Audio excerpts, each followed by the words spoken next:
शुभ दिन। आप सबको मेरी हिंदी कक्षा में स्वागत है।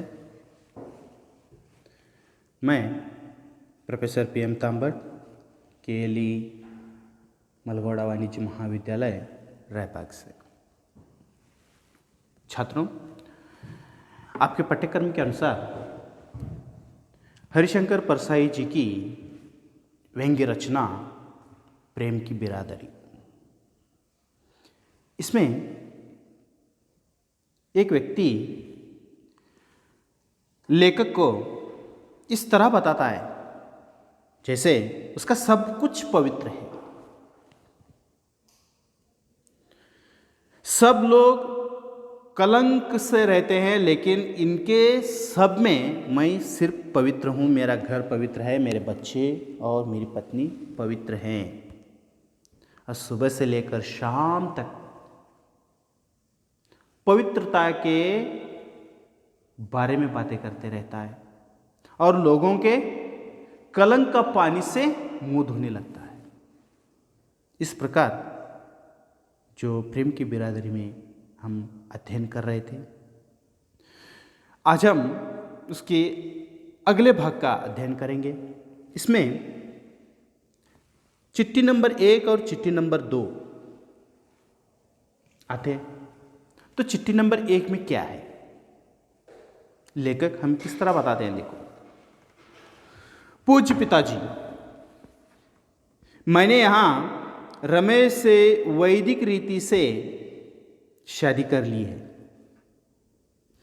हम अच्छे हैं, आप चिंता मत करिए।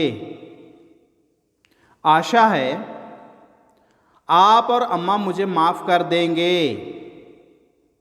आपकी बेटी सुनीता, यानी सुनीता नामक लड़की रमेश के साथ वैदिक रीति से शादी करके भाग जाकर शादी की है और अपने माँ बाप को एक पत्र लिखी है, इस प्रकार। और चिट्ठी नंबर 2 में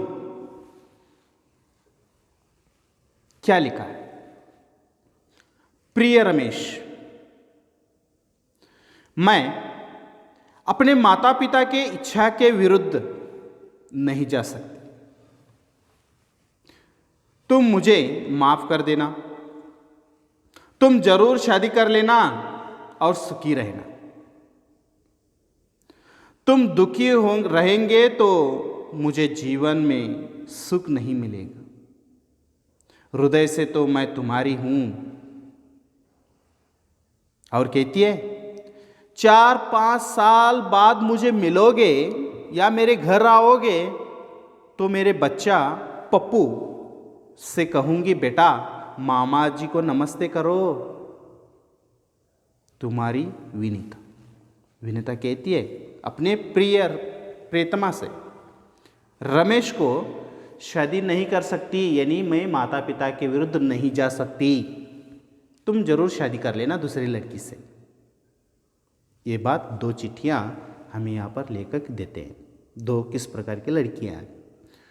तो इसके बाद एक मजेदार क्रम चालू होता है। मजेदार क्रम यानी जो चिट्ठी मिली है, पहली वाली चिट्ठी मिली है, तो उसके बाद उनके घर में एक मजेदार कहानी, मजेदार एक क्रम शुरू होता है। माँ बाप कहते हैं वह हमारे लिए मर चुकी है,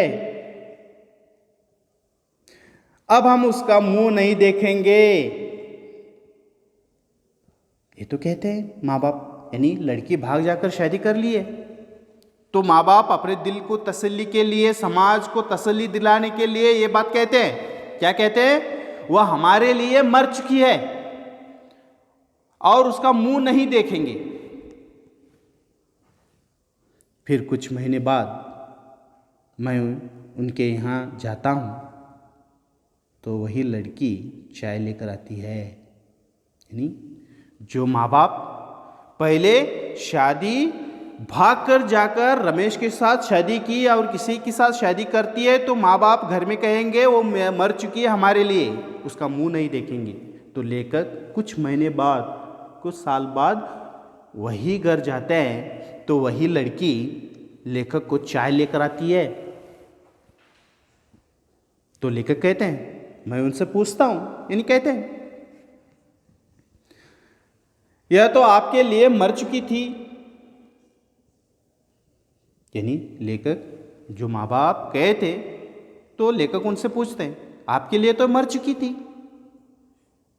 तो वे जवाब क्या देते हैं, देखो, आखिर लड़की है और मैं सोचता रहता हूं कि जो आखिर में लड़की है वह शुरू में लड़की क्यों नहीं थी। यानी वो जवाब देते हैं आखिर लड़की है, नासमझ है, इसलिए किया होगा।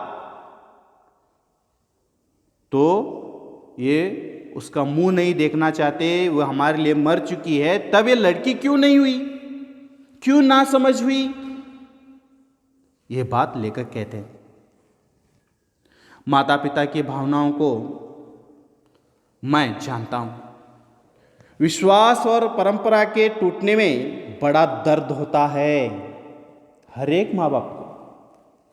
हर एक माँ बाप को लोगों में विश्वास होता है, उसकी परंपरा होती है, उनकी परंपरा बच्चों के हाथे टूट जाती है तो बहुत बड़ा दर्द होता है।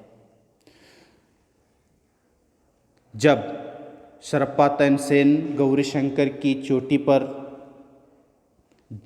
होकर आया था, तब उससे किसी ने पूछा कि क्या वहाँ शंकर भगवान हैं। यानी शरप्पा तानसेन नामक व्यक्ति गौरीशंकर यानी शिव की जो बड़ी मूर्ति है वहाँ पर जाकर तीर्थ यात्रा खत्म करके आए थे। तो एक आम आदमी पूछते हैं उसे, क्या गौरीशंकर में भगवान शंकर हैं या नहीं है। तो उसने कहा था कि नहीं है। तो उस शरप्पा तानसेन के साथ रहने वाला एक सज्जन को बहुत बुरा लगा, दर्द हुआ, तो बोलने लगी तानसेन को ऐसा नहीं कहना चाहिए था। यानी तानसेन जी, आपको ऐसा नहीं कहना चाहिए था कि वहां पर भगवान नहीं है। तो मैंने कहा वहां शंकर भगवान उसे नहीं दिखे तो उसने कह दिया कि नहीं है। यानी लेखक को कहते हैं तो शंकर भगवान वहां पर नहीं दिखे, मौजूद नहीं है, तो इसने नहीं कहा होगा, उसमें क्या बड़ी बात है। तो वे फिर बोले फिर भी उसे ऐसा नहीं कहना चाहिए था, फिर भी शंकर भगवान की मूर्ति है, शंकर भगवान नहीं कहना चाहिए था, वहाँ पर नहीं है नहीं कहना चाहिए था, है कहना चाहिए था। तो एक परंपरा होती थी। वे ओडरदानी हैं, यानी छुपे रहते हैं, मन में रहते हैं। कभी कोई संकट हम पर आ जाए तो वे आकर हमें उबार लेते हैं, बचा लेंगे। यानी छुपे हुए रहते हैं, वह नहीं है कहने पर नहीं होंगे, लेकिन वो अंदर ही अंदर छुपे हुए रहते हैं। जब संकट आता है भक्तों पर तो हमें बचाने के लिए आ जाते हैं। इस बात को कहते हैं। झूठे विश्वास का भी बड़ा बल होता है, उसके टूटने का भी सुख नहीं दुख होता है। यानी झूठा विश्वास क्यों हो, झूठा विश्वास हो या न हो, फिर भी उसका एक बल होता है। वह जब टूट जाता है तब दुख बहुत ही झेलना पड़ता है। एक सज्जन की लड़की दूसरी जाति के लड़के से शादी करना चाहती थी। यहां माँ बाप की जाति प्रथा की शाश्वत में विश्वास आड़े गया। यानी एक सज्जन ने अपनी लड़की, एक सज्जन की लड़की दूसरे जात के लड़के से शादी करना चाहती थी, लेकिन माँ बाप की जो जाति प्रथा थी वह आड़े आ रही थी। लड़का अच्छी ऊंची नौकरी पर था, परंतु लड़की के माता पिता ने उसकी शादी अपनी ही जाति के एक लड़के से कर दी, जो कम तो कमाता ही था, अपनी पत्नी को पीटता भी था। एक दिन मैंने उन सज्जन से कहा कि सुना है लड़की बड़ी तकल्लुफ़ में है, वह उसे पीटता है। उन्होंने कोई जवाब नहीं दिया। यानी जो लड़की जाति प्रथा के बारे में आड़े आने वाले लड़की अपने माता पिता के जाति प्रथा में माता पिता के जाति के अनुसार, उनके आदर्श के अनुसार जब शादी कर ली, दूसरे लड़के से कम कमाता है, अपनी पत्नी को ज़्यादा मारता है और तकलीफ में रखा है। ये देखकर लेखक उसे पूछते हैं, लड़का कम कमाता है, ज़्यादा मारता है, लड़की शायद तकलीफ में। ये सुनकर उस सज्जन ने लेखक को जवाब नहीं दिया। जवाब देते भी तो क्या देते, सिवाय इसके कि इतना तो संतोष है कि जाति वाले से पीट रही है। जवाब देते तो क्या देते, इतना तो मुझे संतोष है समाज में कलंकित होने से बचा लिया, और अपने पति जाति वाले के हाथ से ही पीट रही है। ये जवाब देते थे। आखिर ये हमारे लोग किस परंपरा को, किस आदर्श को मान रहे हैं? राम मर्यादा पुरुषोत्तम है। राम हमारे समाज में, आज के समाज में मर्यादा पुरुषोत्तम के नाम से जाने जाते हैं। सीता महासती है, इनसे श्रेष्ठ स्त्री पुरुष की कल्पना और ऐसी अच्छी विवाह की कल्पना इस समाज में नहीं है। यानी राम और सीता की जो विवाह इस समाज में, इनसे ज़्यादा श्रेष्ठ कोई नहीं है। मर्यादा पुरुषोत्तम की निर्माण करने वाले तुलसीदास कहते हैं कि पुष्प वाटिका में कंकन किंकन नुपुर की ध्वनि सुनकर लक्ष्मण के सामने राम कंफ्यूज करते हैं, पूछते हैं कि ऐसा क्या लगता है जैसे मदन में, यानी अपने शरीर में दुंदुभी दे दी है। देखो यहाँ पर जब राम पुरुषोत्तम पुष्प वाटिका में लक्ष्मण के साथ गए थे तो उनके मन में एक हल्का सा प्रेम की भावना वहां पर उभरती है। तब लक्ष्मण को राम कहते हैं, ऐसी क्या बात है इस पुष्प वाटिका में आने के बाद मुझे प्रेम की आभास हो रही है। यानी राम के मन का धनुष वहीं टूट गया, विवाह पूर्व प्रेम भी हो गया और फिर विवाह भी हो गया। आज जिन मूल्यों को इस मामले का माना जा रहा है, उनको देखकर मुझे लगता है कि तुलसीदास जी ने लिखा है वैसा न हुआ होगा। हुआ ऐसा होगा, राम ने लक्ष्मण से पूछा होगा कि यह कंकन किंकनी और नुपुर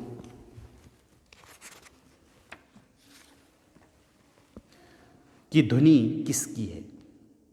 लक्ष्मण ने कहा होगा यह जनक की लड़की सीता की है। तब राम ने पूछा होगा कि क्या जनक अपनी बिरादरी के हैं, यानी अपनी जात के हैं? तो लक्ष्मण ने कहा होगा हाँ, राजा के सिंह अपनी ही बिरादरी के हैं। राम ने कहा होगा तभी तो मेरा मन डोल उठा, खुश हो गया। यानी सीता की जो वाणी सुनकर मुझे बहुत अच्छा लगा। दूसरी बिरादरी के होते तो मेरे मन पर कोई असर नहीं होता। इन लड़के लड़कियों से क्या कहा जाए? यही ना कि प्रेम की जाति होती है। एक हिंदू प्रेमी है, एक मुसलमान प्रेमी है, एक ब्राह्मण प्रेमी है, एक ठाकुर प्रेमी है, एक अग्रवाल प्रेमी है, ये कोई जावेद आलम किसी जयंती गुहा से शादी कर लेता है तो सारे देश में लोग हल्ला कर देते हैं और दंगा भी करवा देते हैं। इस सब को देखते हुए आगे चलकर तरुण तरुणी के प्रेम का दृश्य ऐसा होगा। तरुण तरुणी मिलते हैं और यह वार्तालाप होता है, यानी एक तरुण एक तरुणी, लड़का और लड़की मिलते हैं और दोनों के बीच का जो वार्तालाप है थोड़ा सा दिया गया है, देखेंगे क्या करते हैं। तरुण, क्या आप ब्राह्मण हैं? और ब्राह्मण हैं तो किस प्रकार के ब्राह्मण हैं? तरुण पूछता है तरुणी से, यानी लड़की से। तो तरुणी कहती है क्यों, क्या बात है? तो तरुण कहता है, लड़का कहता है कुछ नहीं, जरा आपसे प्रेम करने का इरादा है, यानी तुमसे प्यार करने का इरादा है मुझसे, इसीलिए पूछ रहा हूं। तो तरुणी कहती है, लड़की कहती है मैं तो क्षत्रिय हूं। तो तरुण कहता है तो फिर मेरा आपसे प्रेम नहीं हो सकता क्योंकि मैं ब्राह्मण हूं। तरुणी कहती है मैं क्षत्रिय हूं। तो लड़का कहता है मैं आपसे प्रेम नहीं कर सकता क्योंकि मैं ब्राह्मण हूं। लोग कहते हैं कि आखिर स्थायी मूल्य और शाश्वत परंपरा भी तो कोई चीज़ है, सही है, पर मूर्खता के सिवाय कोई मान्यता शाश्वत नहीं है। मूर्खता अमर है, वह बार बार मरकर फिर जीवित हो जाती है। इधर मैं लड़की से पूछता हूँ कि वेद तो यहाँ भी हैं और यहाँ भी वैदिक रीति है, फिर तुम लोगों ने यही क्यों नहीं शादी कर ली, भाग कर दूसरी जगह क्यों गए? एक लड़की से पूछते हैं। यहाँ पर भी वेद है, वैदिक है, सब कुछ यहाँ भी है, यहाँ क्यों शादी नहीं कर ली? भाग कर दूसरे जगह जाकर शादी क्यों कर ली? लेखक पूछते हैं। वे कहते हैं यहाँ माता पिता बांध डालते हैं, यानी माता पिता शादी करने के लिए दूसरे जाति के लड़के से शादी करने के लिए नहीं छोड़ते, बांध डालते हैं। मैं समझ गया, क्रांति ये तरुण जरूर करेंगे, पर यथास्थिति की नजर बचाकर। क्रांति करेंगे, शादी करेंगे, लेकिन यथास्थिति सबकी नजरें बचाकर शादी कर ली। वे सज्जन जो मुझे खबर दे गए थे कह रहे थे कि आखिर हम बुजुर्ग के जीवन भर के अनुभव का भी तो कोई महत्व है। मैंने कहा अनुभव का महत्व है, पर अनुभव से ज़्यादा इसका महत्व है कि किसी ने अनुभव से क्या सीखा। अनुभव तो है, बूढ़े हैं, अनुभव है, लेकिन अनुभव से किसने कितना सीखा? अगर किसी ने 50-60 साल के अनुभव से सिर्फ यह सीखा हो कि सबसे दबना चाहिए, तो अनुभव के इस निष्कर्ष की कीमत के शक हो सकते हैं। यानी 50-60 साल का अनुभव कुछ सीखना चाहते हैं तो यही कहेंगे कि सबके सामने दबना सीखो, सबके नीचे रहो, तो ये सीखकर कोई फायदा नहीं होगा। किसी दूसरे ने इतने ही सालों के अनुभव से शायद सीखा हो कि किसी से नहीं डरना चाहिए, यानी ऐसी सीख होना चाहिए कि किसी से न डरना चाहिए। आप तो 50-60 साल की बात करते हैं, क्योंकि केंचुए ने अपने लाखों सालों के अनुभव से कुछ यह सीखा है कि रीढ़ की हड्डी नहीं होनी चाहिए। यानी एक सादा सीधा केंचुआ वो कहता है कि रीढ़ की हड्डी नहीं होना चाहिए, क्योंकि वो घूमने के लिए तकल्लुफ़ देती है। इसीलिए यहाँ पर जो भीष्म साहनी जी प्रेम की बिरादरी में कुछ हमें ज्ञान के लिए, हरिशंकर परसाई जी ने हमें ज्ञान के लिए इतनी अच्छी व्यंग पौराणिक आज के समाज की घटी हुई घटनाओं के लिए, जाति प्रथा के लिए हमें यहाँ पर ज्ञान दिए हैं, तो उसका हमें लाभ उठाएं।